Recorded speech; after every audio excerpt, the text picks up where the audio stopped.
Welcome to Chessbox Worldwide. Today we don't just have a game, we have a revelation. We are diving deep into the absolute spectacle that was the 2025 Rwabushenyi Open Championship.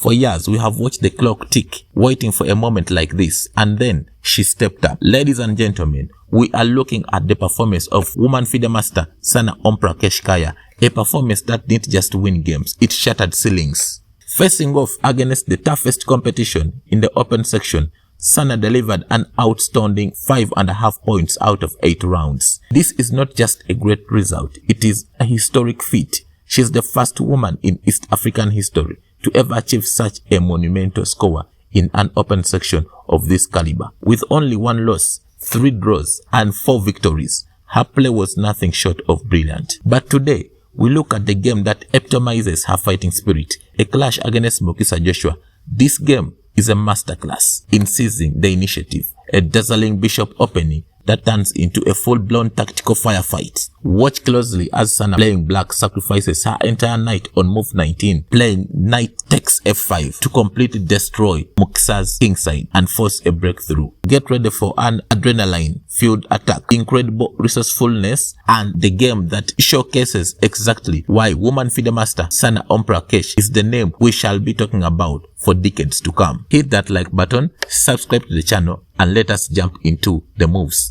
This is Mukisa Joshua vs Sana Omprakash Kayyar during the Rwabushenyi Memorial 2025 Round 3. Mukisa Joshua opened the game with e4 and Sana Omprakash Kayyar played e5.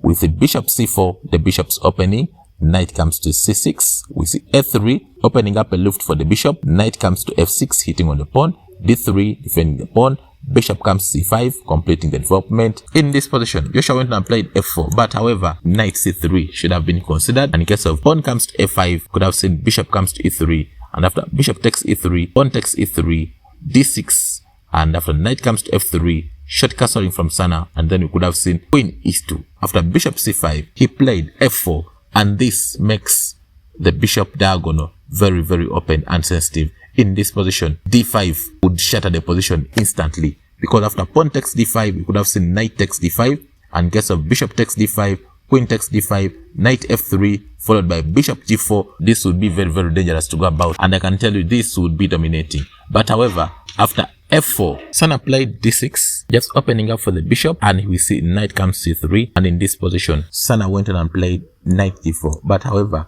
bishop g4 should have been considered. And in case of knight f3, we could have seen knight d4, since the bishop has pinned the knight against the queen. In case of knight comes to b5, knight takes f3, pawn takes f3, bishop comes to h3, pawn takes e5, pawn takes e5, queen e2, with a promising position to play. But however, after knight c3, Sana played knight g4, and in this position, Joshua played f5, cutting off the bishop from protecting the knight, which is on g4. Now Sana instantly went and played h5, protecting the knight, and in this position, since the bishop and the knight are focusing on the f2 square in order to fork the queen and the rook, Mukisa played knight h3, putting an eye on the f2 square, and in this position, Sana played absolutely the best move. Queen h4, check. You can't even go ahead and play g3 is out of the question because it loses the knight which is on h3.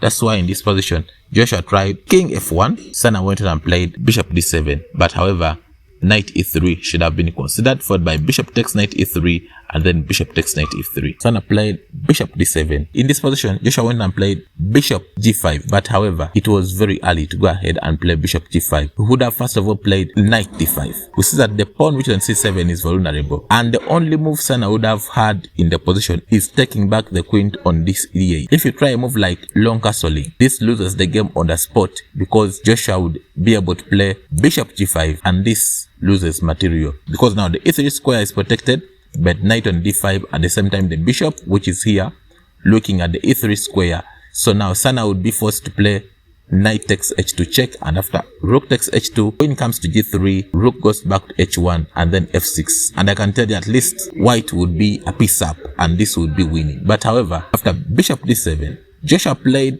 bishop g5, and Sana played absolutely the best move. She played knight e3 check, and after bishop takes e3, she played bishop takes e3, f3, hitting on the bishop which is on e3.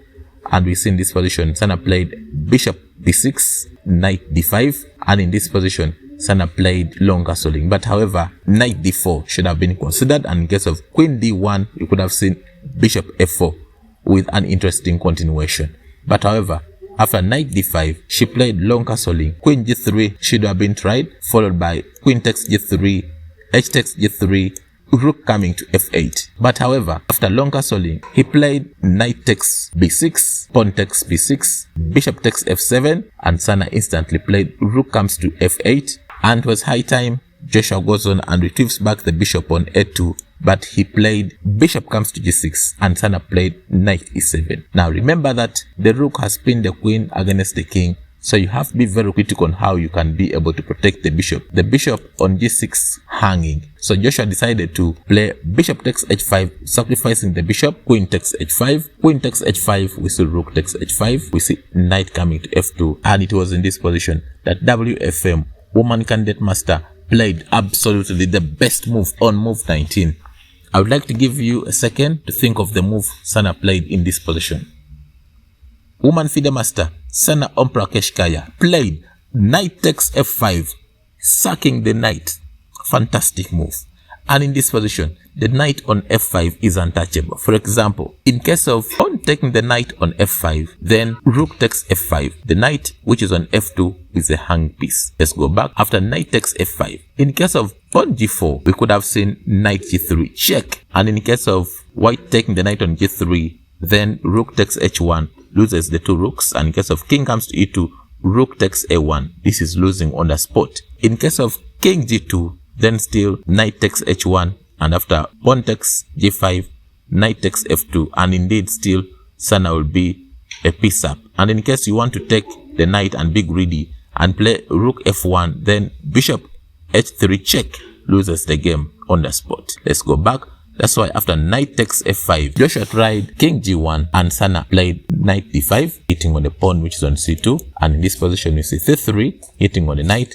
Then Sana delivered again the best move. She played knight e2 check, and after king f1, she played another best move. She played knight g3 check. Fantastic move, ladies and gentlemen. You can't take the knight on g3 because the rook on h1 would be a hang piece. Remember, the rook has pinned down knight on f2. That's why in this position, Joshua tried king g1, and Sana played knight takes h1. After knight takes h1, she played rook h6, intending to bring the rooks and power them on the open file and dominate the f file. Knight comes to g3, we see rook comes to f6, and after h3, she played rook f2, trying to cut off the king from moving forward and also hitting on the pawn which is on b2. It was in this position that Joshua played rook f1, rook takes f1, knight takes f1, we see bishop comes to e6, knight comes to d2, king d7, and it was in this position that Joshua realized that he has no other alternative moves to continue playing the game. He resigned the game, because if you look at this position, all the squares where the knight can be are all being watched by the black pieces. In case knight comes to f3, even the simple bishop takes h3 can be very, very, very dangerous. Joshua Mukisa resigned the game, and Sana went on with 3 out of 3. Sana went on the next round with maximum points, 3 points out of 3 rounds. Thank you very much for watching, and I wish you the best of luck in your games.